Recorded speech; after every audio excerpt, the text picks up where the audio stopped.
আবার বলছি 50 কোটি অর্থাৎ নেতার বান্ধবীর বাড়ি থেকে, পার্থ চট্টোপাধ্যায়ের বান্ধবীর ফ্ল্যাট থেকে উদ্ধার হওয়া টাকার থেকে অনেক কম, কিন্তু অভিযোগটা রাজনৈতিক, ভোটের আগে। বৈশ্বনাথ দা, আমি বলবো যে ইকোনমিক অফেন্স ইডি তদন্ত করছে, সেখানে ইডির তদন্ত সে প্রমাণ করবে কোনটা কি। এইটুকু বলতে পারি যে তৃণমূল কংগ্রেসের নামটা যে যোগ করে দেওয়ার চেষ্টা করছে বিজেপি জোর করে, এটা কিন্তু কোনো কি থেকে প্রমাণ হবে যে এদের সাথে, এদের সঙ্গে যোগাযোগ আছে তৃণমূল কংগ্রেসের সাথে। দুটো ছবি দিয়ে যদি প্রমাণ হয়ে যায় তাহলে তো দেশের প্রধানমন্ত্রীর সঙ্গে নীরব মোদীর ছবি ছিল, আমি বামফ্রন্টের মুখ্যমন্ত্রীর সঙ্গে একজন কয়লা মাফিয়ার ছবি ছিল। তৃণমূলের নেতারা ঘোরে তো এইটা আসলে আপনি ঘুরতে পারলে আপনার খুব ভালো লাগবে, আপনি ঘুরতে চাইলে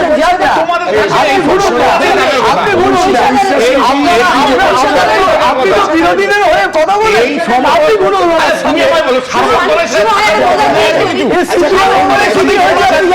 শাসক দলের সাথে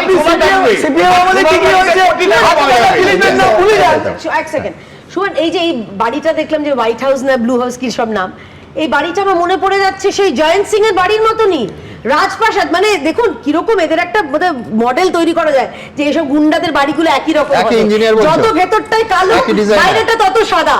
আর আরেকটা জিনিস, এই যে সোনাপাপুর যে কথা বলা হচ্ছে, এই মিনি ফিরোজ যে টিকটক, তাকে পুলিশ খুঁজে পায়নি, মিনি ফিরোজ মনে আছে গুলশান কলোনির পরে সে দিব্যি ভিডিও করে গেছে, পুলিশ তার খোঁজ পায়নি। আর আমি তো শুনেছি ওই কাকুলিয়ার ওখানটাতে বৈশ্বনাথ দার ওই অঞ্চলে তো বিচারণ, মানে আপনি কি চেনেন সোনাপাপুকে? আমি জিজ্ঞেস করছি। আমি কাউকে চিনি না, এটা বলবো না, জিজ্ঞেস করলাম। আপনি ছবি দেখা গেছে, আমি তো বলছি ছবি দিয়ে যদি প্রমাণ হয় তাহলে নরেন্দ্র মোদী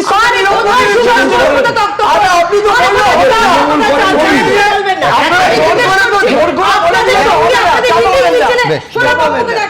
কেয়া যেমন এইসব উদাহরণগুলো দিল, কেয়াকে একটা পুরনো উদাহরণ মনে করিয়ে দিই।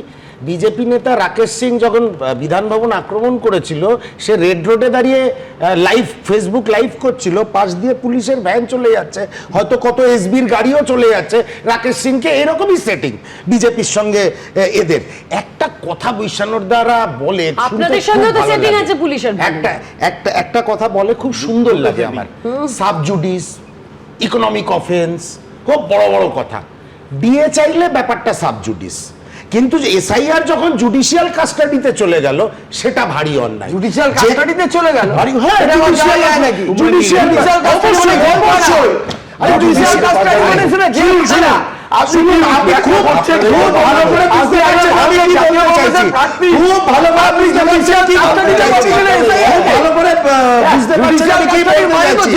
আরে ঠিক আছে,